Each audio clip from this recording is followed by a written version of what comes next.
incredible. Anyway, I've talked enough. You can keep on talking. Yeah, that's what we're here As long as for. I don't have to cry every time you come. But it is, she has given us a gift, and I'm not even sure you realize what you did. How many lives you've saved. Well, you know what happened with us.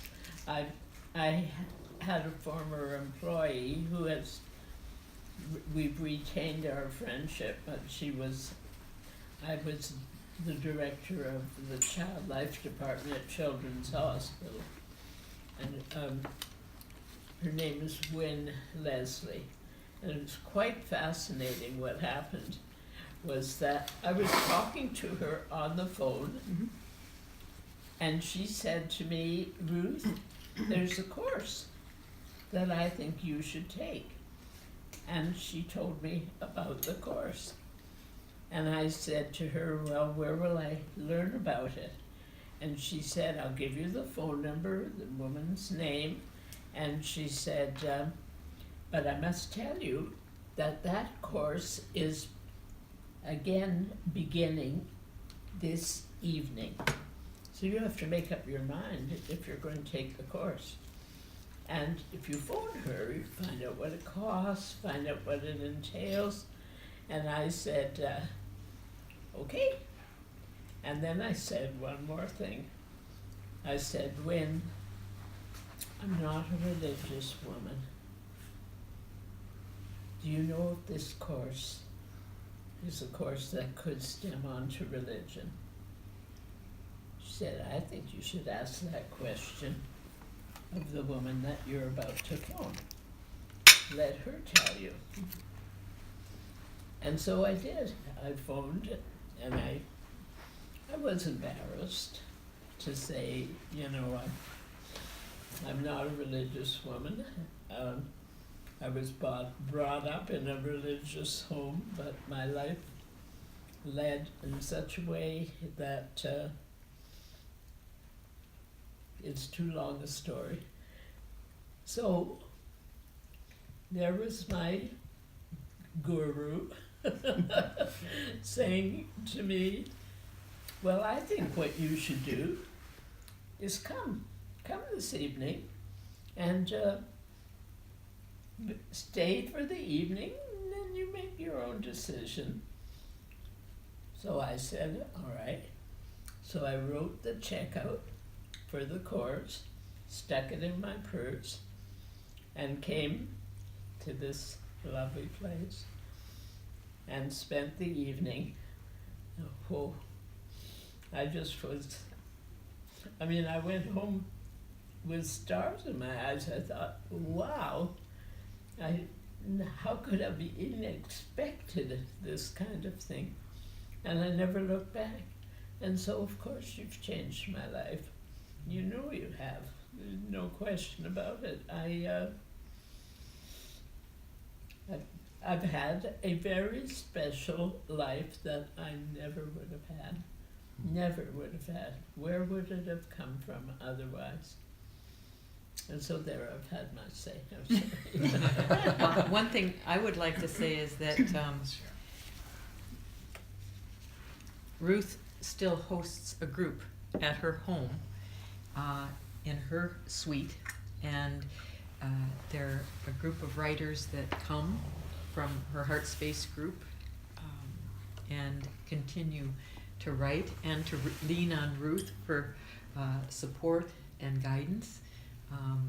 And it's a very varied group with interesting women from so many different callings and aspects of life. And Ruth does for them what we did here. Ages. There are 9 of us, and we go all the way from mid-40s to going on 94. Wonderful. And we're just spread out all the way.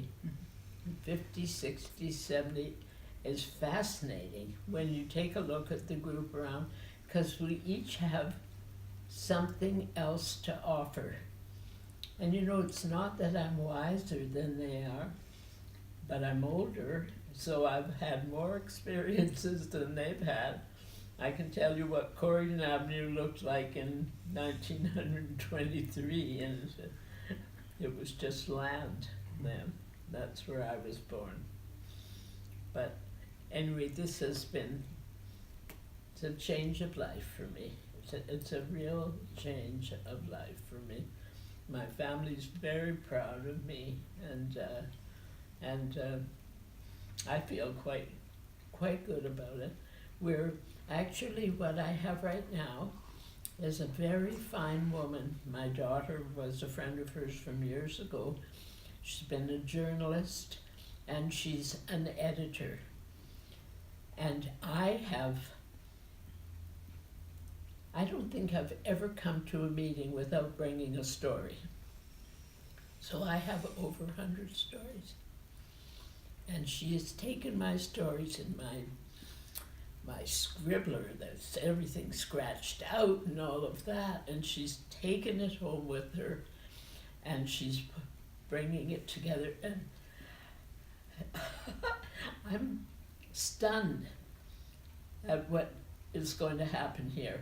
I think probably it won't be for publishing, it'll be for my family. They're too personal, the stories will be. But there may have to be 3 books because there are so many. I never once came to a meeting without a story. Never once. So I'm afraid I'm taking over too much. Oh, no, No, it's great. no. Can I just say This is I'm perfect. just admire so much your ability to speak to it. You speak so beautifully. You're so eloquent. Oh, thank you. And I'm going to read mine because I don't have that wonderful talent that you do. And I put down, it's always easier for me to write. I prefer to email my friends than to phone them. The only exception to this is my sister, and I phone her every Sunday for long visits. But that's because she prefers talking on the phone. She lives alone, and I think voices matter to her. I remember when I was very young, if I needed to tell my mother something. Hold on one sec, please. Okay, sure. I'm just gonna record your audio. Oh, okay. Are you better with her starting again? Yep. Oh, okay. But so That's easy, good. that's why it's all written down. Oh, thank you. That's Can I good. say again how much I admired Ruth and Ruth's ability? She is so eloquent and she speaks so beautifully. And I wish I had that talent. My goodness. It's always easier for me to write. I prefer to email my friends rather than phone them. And the only exception to that is my sister. And I phone her every Sunday and we have long visits, but that's because she prefers talking on the phone. She lives alone and I think the voices matter to her. I remember when I was very young, if I needed to tell my mother something important, I would write a note and place it on her pillow where she could find it. My words like to come through my fingers. That's why I wrote about my experiences with life writing through transformation, so I could read my written words. Life writing through transformation has provided me with tools to discover myself through my own stories. It did so in the comfort of a safe, nurturing, all-inclusive environment. It has given me a writing community, and it has given me a forum. And each participant in life writing through transformation attends for our very own reasons. And for whatever our motivation is respected. I had recently moved here when I attended my first Life Writing Through Transformation group in this very room, Joanne's home, on September the 15th, 2004. We were a group of 10. I remember being very nervous. I knew no one.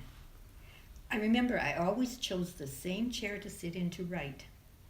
And each of us in this group had come from our own places and spaces.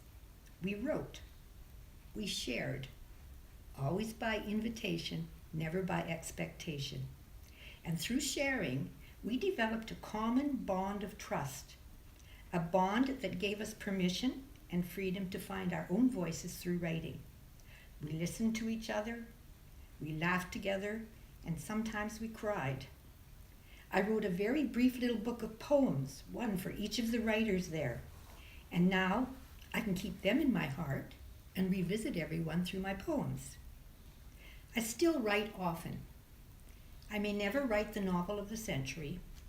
The storage box beside my computer is filled with pieces of stories, scattered thoughts, observations, poems about trips I've taken, or feelings that I've wanted to explore or capture. This is my own photo album, and my pictures lie in the words. All of us are seeking to discover our own truths, whatever they may be. And I know that as I age, it becomes even more expedient to know and express my truths. Very good. Deb. Oh, yeah. Yeah, well, that So was glad because- you wrote that. Because I can write. No, Here's it's my little book of, do you remember? Mm-hmm. Everyone that was there had a little poem, so if I wanted to know more about Mary Ann and get a picture of her in my mind, I can just read the poem I wrote for Mary Ann. These were the 10 women that sat in Joanne's house back then. Oh my. I still Thank have it you. in my little file case of pictures and pieces. That's amazing. And that group, each group, we called a writing council, and they named themselves after Yeah. being together for the first 8 weeks, and many of them created books, and this Yeah. is the book that the group that Bev was in called themselves Prism, Light of Awareness, and the cover is from a piece of art that was done by Fenella Fenella. Temmerman, one of Mhm. the people in the group. A silk Wow. screening that Fennell